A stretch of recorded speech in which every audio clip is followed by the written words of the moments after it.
ಭಾಗೀರಥಿ ಮುರ್ಲೆ. ಮಾನ್ಯ ಅಧ್ಯಕ್ಷರೇ, ಚುಕ್ಕೆ ಗುರುತಿನ ಪ್ರಶ್ನೆ ಸಂಖ್ಯೆ 1518 ಮಾನ್ಯ ಸಾರಿಗೆ ಮತ್ತು ಮುಜರಾಯಿ ಸಚಿವರಿಗೆ. ಸರ್, ಉತ್ತರವನ್ನು ಕೊಟ್ಟಿದ್ದಾರೆ. ನಾನು ಕೇಳಿದ್ದು ನನ್ನ ಕ್ಷೇತ್ರಕ್ಕೆ ಯಾಕೆ ಬಸ್ಸು ಕೊಡ್ಲಿಲ್ಲ ಅಂತೇಳಿ. ಇದರಲ್ಲಿ ಕೊಟ್ಟಿದ್ದಾರೆ ಈ ವರ್ಷ ನನಗೆ ಬಸ್ಸು ಕೊಡ್ಲಿಲ್ಲ ಅಂತೇಳಿ.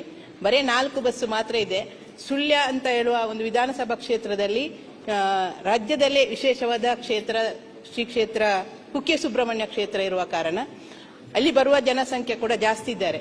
ನಮಗೆ ಹೊಸ ಬಸ್ಸುಗಳನ್ನು ಕೊಡಬೇಕು. ಮತ್ತೆ ಬೆಂಗಳೂರಿಗೆ ಸುಳ್ಯದಿಂದಲೇ ಹೊರಡುವ ಬಸ್ಸು 2, ಒಂದು ಮೈಸೂರು ರೂಟ್ ಆಗಿ ಬೆಂಗಳೂರಿಗೆ ಬರಲಿಕ್ಕೆ, ಮತ್ತೊಂದು ಸಕಲೇಶ್ಪುರ ಹಾಸನ ಆಗಿ ಸುಬ್ರಹ್ಮಣ್ಯದಿಂದ ಸುಳ್ಯದಿಂದ ಹೊರಟು ಬರುವ ಹಾಗೆ ಬೆಂಗಳೂರಿಗೆ ಡೈರೆಕ್ಟ್. ನಾವು ಪುತ್ತೂರಿಂದ ನಮ್ಮ ಬಸ್ ಬಂದರೆ ಅದು ಪುತ್ತೂರಲ್ಲೇ ಸೀಟ್ ಫುಲ್ ಆಗಿ ಬರ್ತದೆ. ನಮ್ಮ ಇಡೀ ಜನರಿಗೆ, ಸುಳ್ಯದ ಕ್ಷೇತ್ರದ ಜನರಿಗೆ ಅದರಲ್ಲಿ ಸ್ಥಳಾವಕಾಶ ಇಲ್ಲದೆ ಬಸ್ಸಿನ ವ್ಯವಸ್ಥೆ ಸರಿಯಾಗಿರುವುದಿಲ್ಲ. ಅದಕ್ಕೋಸ್ಕರ ಸುಳ್ಯದಿಂದಲೇ ಒಂದು ಬಸ್ ಹೊರಡುವಾಗೆ, 2 ಬಸ್ಸು 2 ಲೈನಲ್ಲಿ ಹೊರಡುವಾಗೆ ಒಂದು ವ್ಯವಸ್ಥೆಯನ್ನು ಮಾಡಬೇಕಂತ ವಿನಂತಿ ಮಾಡ್ತೀನಿ.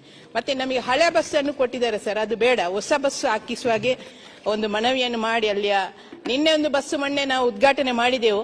ಅದು ಹಳೆ ಬಸ್ ಅನ್ನು ಕೊಟ್ಟಿದ್ದಾರೆ. ಅದು 1 ದಿವಸ ಹೋಗಿದೆ, ಈಗ ಇವತ್ತು ಬರಲಿಲ್ಲ ಅಂತ ನನಗೆ ಈಗ ಬರುವಾಗ ಕಂಪ್ಲೇಂಟ್ ಬಂತು.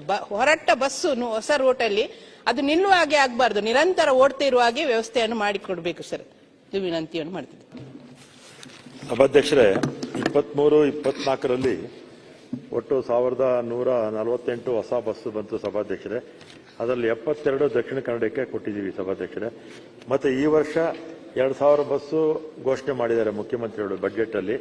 ಅದರಲ್ಲಿ 900 ಬಸ್ಸು KSRTC ಕೊಡ್ತೀವಿ. ಮತ್ತೆ ಆ ಬಸ್ಸಸ್ ಬಂದಾಗ ನಮ್ಮ ಶಾಸಕರು ಏನು ಕೇಳಿದ್ದಾರೆ, ಡೈರೆಕ್ಟ್ 2 ರೂಟ್ ಕೇಳಿದ್ದಾರೆ, ಅದನ್ನು ಮಾಡಿಕೊಡ್ತೀವಿ.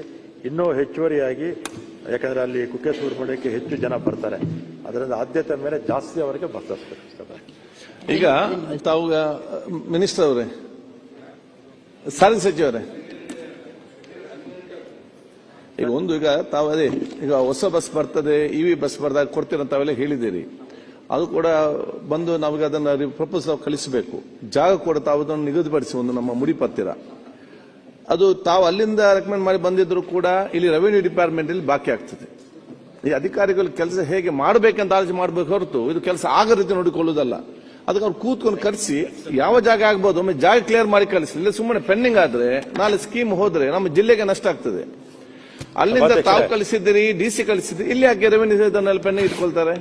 ಅವ್ರು ಕರ್ಸಿ ಕೂತ್ಕೊಂಡು ಅಥವಾ ಯಾರದು ಬೇಗ ಜಾಗ ಕೊಡ್ಲಿ, ಲೆಟ್ ಇಸ್ ಫಾಸ್ಟ್ ಮೂವ್ಮೆಂಟ್ ಆಗಲಿ. ನಮ್ಗೆ ಅಲ್ಲಿ ಬಸ್ ಬರ್ಬೇಕಲ್ಲ, ಅಲ್ಲಿ ಪೆಂಡಿಂಗ್ ಆಗುದು ಬೇಡ.